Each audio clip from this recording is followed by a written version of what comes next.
ദൈവതിരുനാമത്തിന് മഹത്വം ഉണ്ടാവട്ടെ. പരിശുദ്ധ സുറിയാനി ഓർത്തഡോക്സ് സഭ പരിശുദ്ധ പാത്രിയർക്കീസ് ബാവ തിരുമനസിൻ്റെയും ഭാരതത്തിൽ ശ്രേഷ്ഠ കാതോലിക്ക ബാവ തിരുമനസിൻ്റെയും നേതൃത്വത്തിൽ പുരോഗതിയിൽ നിന്ന് പുരോഗതിയിലേക്ക് മുന്നേറിക്കൊണ്ടിരിക്കുകയാണല്ലോ. നമുക്ക് നന്ദിയോടെ ദൈവത്തെ സ്തോത്രം ചെയ്യാം. അടുത്ത കാലത്ത് കൂടിയ പരിശുദ്ധ എപ്പിസ്കോപ്പൽ സിനോദോസ് ഏറ്റവും പ്രധാനപ്പെട്ട ചില തീരുമാനങ്ങൾ എടുക്കുകയുണ്ടായി. അതിൽ സുപ്രധാനമായ ഒരു തീരുമാനമായിരുന്നു പരിശുദ്ധ യാക്കോബായ സുറിയാനി സഭയ്ക്ക് ഒരു പരിസ്ഥിതി കമ്മീഷൻ രൂപീകരിക്കുക എന്നുള്ളത്. നാം ഇന്ന് ജീവിക്കുന്ന കാലത്ത് ഏറ്റവും അധികം ചർച്ച ചെയ്യപ്പെടുന്ന ഒരു വിഷയമാണ് പരിസ്ഥിതി സന്തുലിതാവസ്ഥ എന്നുള്ളത്. ആഗോള താപനത്തിൻ്റെയും മറ്റും കാരണം മൂലം ക്ലൈമറ്റ് ചേഞ്ച് അല്ലെങ്കിൽ കാലാവസ്ഥാ വ്യതിയാനം എന്ന പേരിൽ അറിയപ്പെടുന്ന പുതിയ വിപത്ത്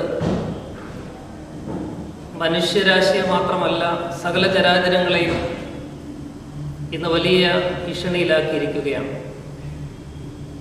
അതുകൊണ്ട് തന്നെ ഏറെ ഗൗരവത്തോടുകൂടി കാണേണ്ട ഒരു വിഷയമാണ് പാരിസ്ഥിതിക നാശം എന്നുള്ളത്. സഭയ്ക്ക് ഈ രംഗത്ത് ഏറെ കാര്യങ്ങൾ ചെയ്യുവാൻ സാധിക്കും. ക്രൈസ്തവ വിശ്വാസത്തിൻ്റെ അടിസ്ഥാനത്തിൽ സൃഷ്ടിയെ കരുതുക എന്നുള്ളത് ദൈവത്തിൻ്റെ ഉദ്ദേശമാണ്. ദൈവം സൃഷ്ടിയെ സ്നേഹിച്ചു എന്നുള്ളതിൻ്റെ തെളിവാണല്ലോ ഈ സൃഷ്ടിയിലേക്ക് ദൈവം തൻ്റെ മകനെ ഏകജാതനെ അയച്ചത്. മനുഷ്യാവതാരം അതിൻ്റെ ഏറ്റവും വലിയ തെളിവാണ്. അതുകൊണ്ട് ദൈവം സ്നേഹിച്ച ഈ ഭൂമിയെ, ഈ പ്രകൃതിയെ സംരക്ഷിക്കുവാനുള്ള ബാധ്യത ദൈവം മനുഷ്യന് നൽകിയിട്ടുണ്ട്. ലാഭക്കൊതിയും മറ്റു താല്പര്യങ്ങളും മൂലം പ്രകൃതിയെ ഏതു വിധേനയും ചൂഷണം ചെയ്യുവാനുള്ള മനുഷ്യൻ്റെ ത്വര വർദ്ധിച്ചു വരുന്ന കാലത്ത് പ്രകൃതിയെ പരിപാലിക്കുകയും സംരക്ഷിക്കുകയും ചെയ്യുവാനുള്ള ക്രൈസ്തവ ബാധ്യത ഏറ്റെടുക്കുവാൻ സഭാമക്കളെ ആഹ്വാനം ചെയ്യുന്നതിൻ്റെ വെളിച്ചത്തിലാണ് ഈ പരിസ്ഥിതി കമ്മീഷനെ കാണേണ്ടത്. മോഡേൺ ആൻഡ് സ്റ്റഡി സർക്കിൾ ഈ കമ്മീഷൻ്റെ പ്രവർത്തനത്തിന് നേതൃത്വം നൽകുവാനും മുന്നോട്ട് വരുന്നതിൽ ദൈവത്തെ നന്ദിയോടെ സ്തോത്രം ചെയ്യുന്നതോടൊപ്പം സ്റ്റഡി സർക്കിളിനെ അഭിനന്ദിക്കുകയും ചെയ്യുന്നു.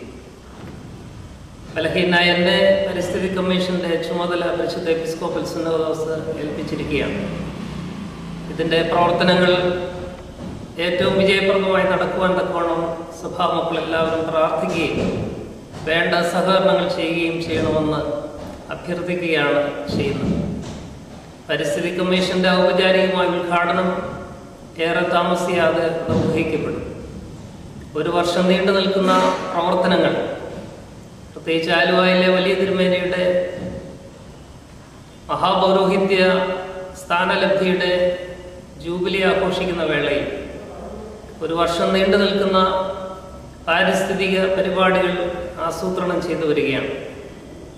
പ്രത്യേകിച്ച് എനിക്ക് ഈ സന്ദർഭത്തിൽ നിങ്ങളോട് അഭ്യർത്ഥിക്കുവാനുള്ളത്, പ്രത്യേകിച്ച് ഈ ഫോറവുമായി ബന്ധപ്പെടുന്ന നമ്മുടെ എല്ലാ സഭാവിശ്വാസികളും നമ്മുടെ പരിസ്ഥിതി കമ്മീഷന് ഒരു പേര് നിർദ്ദേശിക്കുന്ന ശ്രമത്തിൽ പങ്കുചേരണം. ആലുവയിലെ വലിയ തിരുമേനിയുടെ പേരുമായി ബന്ധിപ്പിച്ച് വേണം പരിസ്ഥിതി കമ്മീഷൻ്റെ പേര് നിങ്ങൾ നിർദ്ദേശിക്കുവാനായിട്ട്. അതോടൊപ്പം തന്നെ കമ്മീഷൻ ഒരു ലോഗോ ഉണ്ടാകേണ്ടത് ആവശ്യമാണ്. നിങ്ങളുടെ മനസ്സിലുള്ള നിർദ്ദേശങ്ങളും താല്പര്യങ്ങളും ഞങ്ങളെ അറിയിക്കുവാനും അഭ്യർത്ഥിക്കുന്നു. ലോഗോയുടെ കാര്യത്തിലും കമ്മീഷൻ്റെ പേര് നിർദ്ദേശിക്കുന്ന കാര്യത്തിലും നിങ്ങൾ ഇൻ്റർനെറ്റ് വഴിയും അല്ലാതെയും നിങ്ങളുടെ വീക്ഷണങ്ങൾ അവതരിപ്പിക്കുവാൻ പ്രത്യേകം ശ്രദ്ധിക്കുമല്ലോ.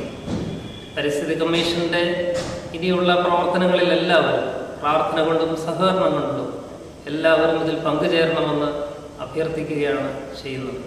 ഇതിനെല്ലാ വിജയങ്ങളും ദൈവം നൽകുവാൻ തക്കവണ്ണം എല്ലാവരുടെയും പ്രാർത്ഥന ഉണ്ടാവണം. ദൈവം അനുഗ്രഹിക്കും.